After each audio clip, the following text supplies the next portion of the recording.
Ma come mai tu qui stasera ti sbagli, sai, non potrei, non aspettavo nessuno, ti giuro, strana atmosfera. Ma cosa dici, mia cara?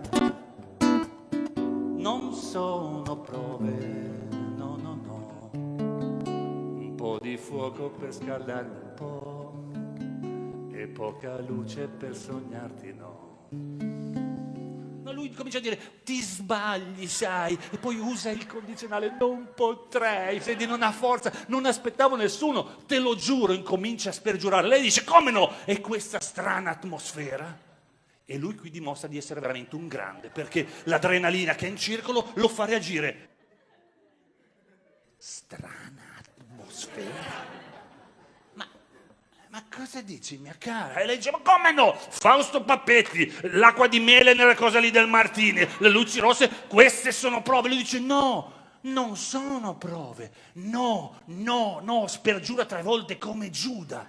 E qui a quel punto capisce che deve giocarsele tutte, come il giocatore che ha la roulette all'ultima fish, o rosso o nero, e lui si butta. E dice la madre di tutte le stronzate.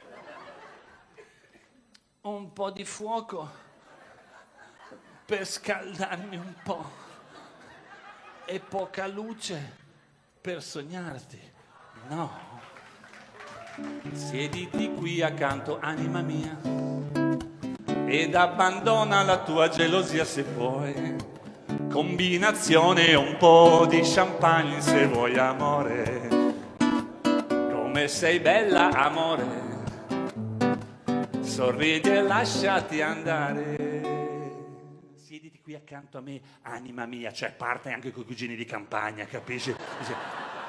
Ed abbandona la tua gelosia, se puoi, perché capisco che tu debba essere geloso. E non contento, non vuole vincere, vuole stravincere, ci prova. Cioè, tra l'altro, combinazione. Ma guarda che combinazione. O anche un po' di champagne se vuoi. Amore, come sei bella. Amore, dai, sorridi, lasciati andare.